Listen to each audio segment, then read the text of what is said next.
Ինչով է իրականում տարբերվում սև սուրճը լուծվողից, որն է ավելի օգտակար առողջության համար, որն է ավելի շատ կոֆեին պարունակում, իսկ որը կարող է ավելի հաճախ առաջացնել տհաճ կողմնակի ազդեցություններ, և ամենակարևորը, արդյոք լուծվող սուրճը իսկապես այնքան վնասակար է, որքան շատերն են կարծում, թե դա պարզապես տարածված միֆ է։ Այս տեսանյութում մանրամասն կհամեմատենք սև և լուծվող սուրճը, կխոսենք դրանց առավելությունների և հնարավոր թերությունների մասին, կպարզենք, որ դեպքերում է ավելի լավ ընտրել մեկը, իսկ որ դեպքերում մյուսը, ինչպես նաև կիմանանք, թե ովքեր պետք է սահմանափակեն կամ նույնիսկ խուսափեն սուրճի օգտագործումից։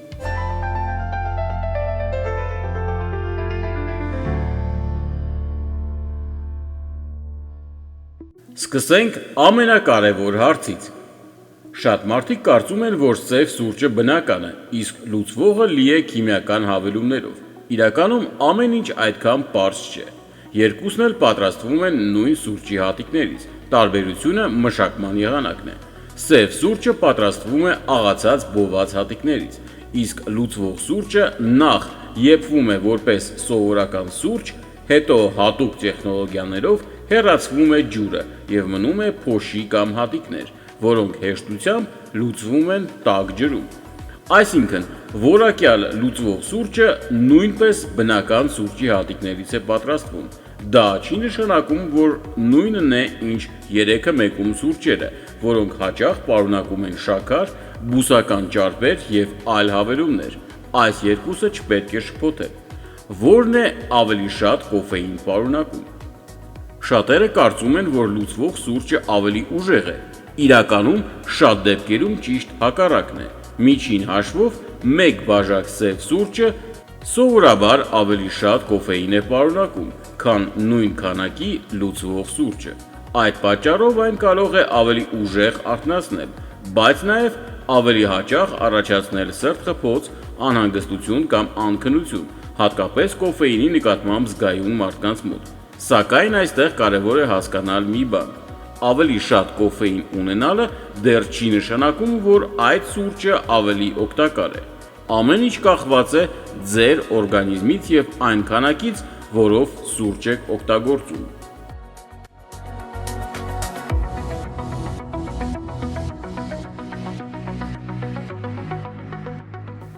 Իսկ որն է ավելի օգտակար։ Եթե համեմատենք մաքուր սև և մաքուր լուծվող սուրճը, տարբերությունը այնքան մեծ չէ, որքան շատերն են պատկերացնում։ Երկուսն էլ պարունակում են հակաօքսիդանտներ, նյութեր, որոնք օգնում են պաշտպանել բջիջները վնասումից։ Սակայն սև սուրճը սովորաբար ավելի քիչ է մշակվում, ուստի ավելի լավ է պահպանում իր բնական բույրը ու որոշ օգտակար միացությունները։ Այդ պատճառով, եթե ընտրությունը միայն այս երկուսի միջև է, փոքր առավելությունը կարելի է տալ սև սուրճին։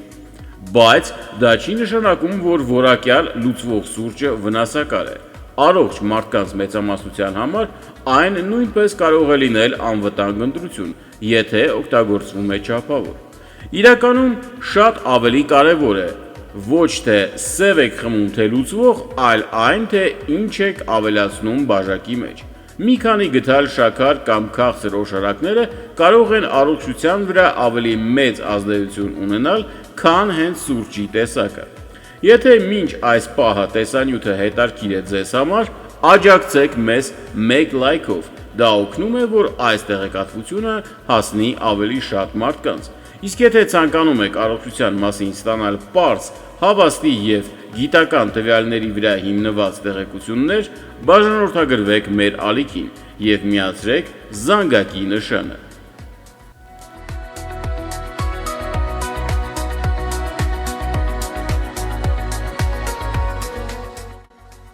Իսկ հիմա անցնենք այն հարցին, որը հետաքրքրում է շատերին, որ սուրճն է ավելի մեղմ ստամոքսի համար, ինչպես դրանք են ազդում սրտի և արյան ճնշման վրա, և ով պետք է սահմանափակի սուրճի օգտագործումը։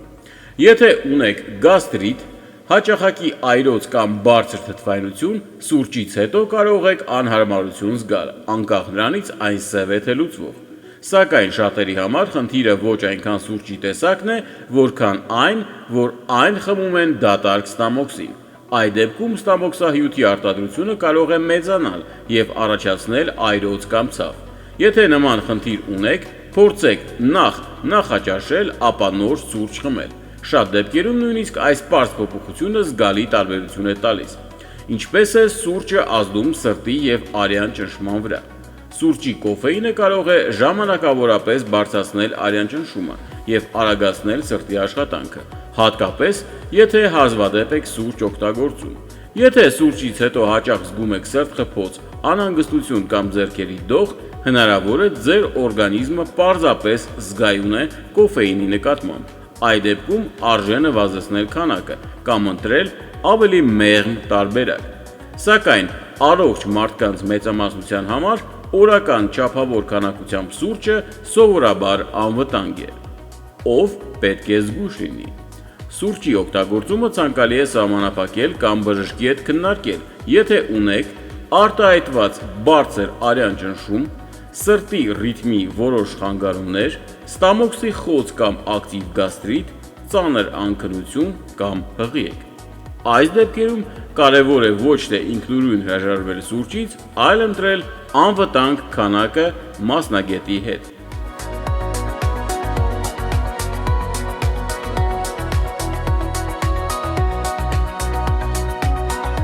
Օրական քանի բաժակ կարելի է խմել։ Առողջ մեծահասակների համար օրական 2-ից 4 բաժակ սուրճը սովորաբար համարվում է անվտանգ, եթե չկան հակացություններ։ Բայց ամենակարևոր չափանիշը ձեր ինքնազգացողությունն է։ Եթե մեկ բաժակից հետո արդեն անհանգստություն, դող կամ անքնություն եք ունենում, ապա ձեր օրգանիզմի համար նույնիսկ այդ քանակը կարող է շատ լինել։ Վերջնական պատասխանը այսպիսով, որ սուրճն է ավելի օգտակար՝ սևը, թե լուծվողը։ Եթե խոսքը որակյալ սուրճի մասին է, ապա երկուսն էլ կարող են լինել առողջ սննդակարգի մաս։ Սակայն, եթե ընտրությունը միայն այս երկուսի միջև է, փոքր առավելությունը կարելի է տալ սև սուրճին։ Այն ավելի քիչ է մշակվում և սովորաբար ավելի լավ է պահպանում իր բնական հատկությունները։ Մյուս կողմից, եթե նախընտրում եք արագ պատրաստվող սուրճ կամ ավելի մեղմ համ, որակյալ լուծվող սուրճը նույնպես լավ ընտրություն կարող է լինել։ Ամենակարևորը այն է, որ սուրճը խմեք չափավոր և հնարավորինս առանց մեծ քանակությամբ շաքարի, քաղցր օշարակների կամ սերուցքի։ Հաճախ հենց այդ հավելումներն են ավելի շատ վնասում առողջությանը, քան ինքը սուրճը։ Եթե այս տեսանյութը օգտակար էր ձեզ համար, սեղմեք լայք, բաժանորդագրվեք մեր ալիքին և միացրեք զանգակի նշանը, որպեսզի բաց չթողնեք առողջության մասին մեր հաջորդ տեսանյութերը։ Իսկ հիմա գրեք մեկնաբանություններում դուք որ սուրճն եք նախընտրում՝ սևը, թե լուծվողը և ինչու։ Ձեր փորձը կարող է օգտակար լինել նաև մյուս դիտողների համար։ Շնորհակալություն դիտելու համար։ Մաղթում ենք ձեզ առողջություն և մինչև հաջորդ տեսանյութ։